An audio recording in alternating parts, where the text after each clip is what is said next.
সুতরাং আমাদের যে উচিত সমাজের মধ্যে আমাদের অন্তরের মধ্যে দয়া মহানুভবতা এগুলো আমাদের অন্তরের মধ্যে লালন করে সমাজের মধ্যে একটা ভালোবাসাময় একটা ন্যায়পরায়ণ একটা সমাজ আমাদের কি করা উপহার দেওয়া। সেই জন্য আল্লাহ রাসূল সাল্লাল্লাহু আলাইহি ওয়াসাল্লাম বলেন, ওয়ালা তাকতুলুন নাফসাল্লাতী হারামাল্লাহ ইল্লা বিল হক। এ জগতের মানুষ, আল্লাহ রাব্বুল আলামিন তোমাদের জন্য অন্যায়ভাবে কোনো মানুষকে হত্যা করা, অন্যায়ভাবে কোনো মানুষকে মারাটা হারাম করে দিয়েছে। উচ্চ আওয়াজে বলুন আলহামদুলিল্লাহ। দেখেন আল্লাহ রাসূল বলছেন যে হে আমার উম্মতরা, পৃথিবীর যে কোনো একজন মানুষের প্রাণ তোমাদের জন্য আল্লাহর কাছে অত্যন্ত মূল্যবান জিনিস। যে কোনো সময় কোনো একটা বিষয়ের কারণে বাস বিচার ছাড়া, ন্যায় বিচার ছাড়া, কোনো বিচার ছাড়া, বিচার বহির্ভূতভাবে একজন মানুষকে আমার মনে চাইছে মেরে দিলাম, মেরে ফেললাম, এটা ইসলাম কখনো সাপোর্ট করে না। উচ্চ আওয়াজ দিয়ে বলুন আলহামদুলিল্লাহ। ওয়ালা তাকতুলুন নাফসাল্লাতী হারামা বিল, যে আল্লাহ যে মানুষের কি করেছে একটা নফসকে হারাম করে দিয়েছেন, যে মানুষকে হারাম করে দিয়েছেন, এরকম একজন মানুষকে মেরে ফেলা তোমাদের জন্য আল্লাহ রাব্বুল আলামিন কি করেছে হারাম করে দিয়েছেন। কিন্তু আল্লাহ যার উপর কোনো একজন মানুষ কি করেছে অপরাধ করেছেন, কোনো একজন মানে বিনা দোষে একজন মানুষকে কি করেছেন হত্যা করেছেন, তার উপর রাষ্ট্রীয়ভাবে বিচার হয়ে যদি সে ফাঁসির কি হয় দণ্ডিত হয়, তাহলে তাকে কি করে ফাঁসি দেওয়া যায়, সেটা অন্য ব্যাপার। সেটা বিচারিক কার্যক্রম পরিচালনা করার পর যদি সে সাব্যস্ত হয় যে সে একজন খুনি, তাকে কি করা হবে, আইন মত হবে, তাকে দণ্ড দেওয়া হবে, ফাঁসি দেওয়া হবে, সেটা অন্য কথা। কিন্তু এমনি একজন সাধারণ মানুষকে আমার ইচ্ছা হয়েছে আমি মেরে ফেললাম, আমার ইচ্ছা হয়েছে আমি তাকে মারলাম, এটা ইসলাম কখনো সাপোর্ট করে না। কি এরপরে আল্লাহ রাসূল সাল্লাল্লাহু আলাইহি ওয়াসাল্লাম বলছেন, ওয়ামান কাতালা মাজলুমান ফাকাদ জাআলনা লিওয়ালিহি সুলতানা।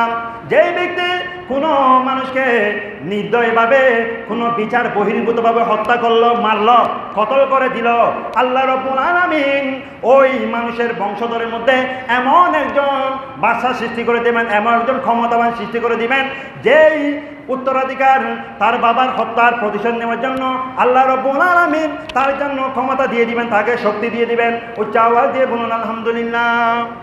এটা বলতে চাচ্ছেন কি জানেন, আমি যদি একজন মানুষকে, একটা দেশকে কি করলাম, মানুষকে মারলাম, মনে করেন আজকে ফিলিস্তিনের মধ্যে ইহুদিরা নির্দয়ভাবে হাজার হাজার মানুষদেরকে মারছে, অতি সত্বর আল্লাহ পাক সুবহানাহু ওয়া তাআলা ফিলিস্তিনের মধ্যে এমন একটা জাতি আল্লাহ সৃষ্টি করে দিবেন, এমন কতগুলো নওজওয়ানদেরকে আল্লাহ সৃষ্টি করে দিবেন, এমন একজন শাসক সৃষ্টি করে দিবেন আল্লাহ রাসূলের হাদিস মোতাবেক, যেই নওজওয়ান, যেই শাসক তার পূর্ববর্তী যাদেরকে হত্যা করা হয়েছে, পূর্ববর্তী যাদেরকে কতল করা হয়েছে, তাদের কি করে যে প্রতিশোধ নেওয়ার জন্য আল্লাহ তাদেরকে ক্ষমতা দিয়ে দিবেন। উচ্চ আওয়াজ দিয়ে বলুন আলহামদুলিল্লাহ।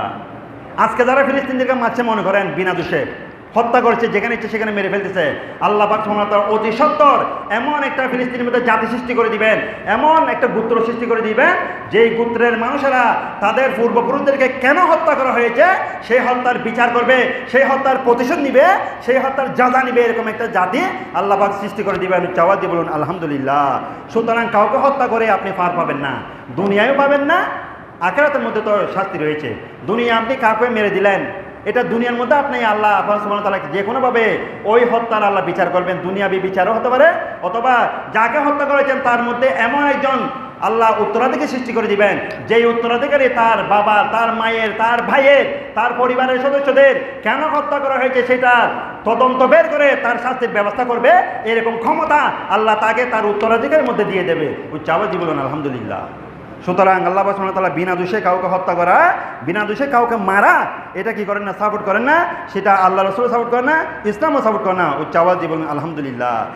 তার কি ফালা ইউসরিফ আনিল কাতলে ওয়া ইন্নাহু কানা মানসুরা। সুতরাং তোমরা মানুষদেরকে বিনা দোষে কি করিন, হত্যা করিও না। যদি হত্যা করো, আল্লাহ পাক সুবহানাহু ওয়া তাআলা যাকে হত্যা করেছ সেই হত্যাকারীর পরিবারকে আল্লাহ আসমান থেকে কি করবে, সাহায্য নাজিল করবেন। দেখবেন অনেক সময় একজন মানুষকে বিনা দোষে যে কোনোভাবে হত্যা করেছে, ঠিক আছে, 30 বছর পর, 40 বছর পর, যেভাবে হোক সেভাবে আল্লাহ পাক সুবহানাহু ওয়া তাআলা তার ওই খুনিদেরকে আল্লাহ বের করে দেন। একদিন দেখেন পেপারের মধ্যে দেখলাম, সংবাদের মধ্যে দেখলাম যে 20 বছর আগে একজন ব্যবসায়ী, বড় একজন ব্যবসায়ীকে মেরে ফেলা হলো। অনেক খোঁজাখুঁজির পর কীভাবে মেরেছে জানা যায় নাই।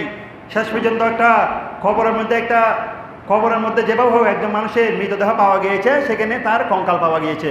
সেই কঙ্কালকে নিয়ে গিয়ে ল্যাব টেস্টের মধ্যে পরীক্ষা করে দেখা গেল তার ডিএনএর মধ্যে যখন পরীক্ষা করা হলো যে তাকে এভাবে হত্যা করা হলো, এইভাবে হত্যা করা হলো, তার ডিএনএ টেস্টের মাধ্যমে সেই হত্যাকারীর সমস্ত আশেপাশে যারা হত্যা করেছে তাদের সবার কী করা হয়েছে, ওই ঘরের মধ্যে যেখানে পাওয়া গেছে সেই ঘরের আশেপাশের মানুষদেরকে যখন জিজ্ঞেস করা হলো, আস্তে আস্তে 20 বছর আগে যে মানুষকে মেরেছিল কেউ জানে না, তার তদন্তকারীর মাধ্যমে তার সেই হত্যাকারীদের বের করে ফেলা হলো। উচ্চ আওয়াজ দিয়ে বলুন আলহামদুলিল্লাহ। তাহলে আল্লাহ বলেন যে আমি কোনো মানুষকে বিনা দোষে হত্যা করার পর তার উত্তরাধিকারের মধ্যে এমন সৃষ্টি করে দিব যে তার বাবার হত্যাকারীদেরকে বের করার সামর্থ্যবান হবে। যে কোনো 1 যুগ 12 বছর পর হলেও তার বাবার হত্যাকারী, মায়ের হত্যাকারী, যাকে অত্যাচার করা হয়েছে তার প্রতিশোধ নেওয়ার জন্য আল্লাহ সৃষ্টি করে দিবেন। উচ্চ আওয়াজ দিয়ে বলুন আলহামদুলিল্লাহ।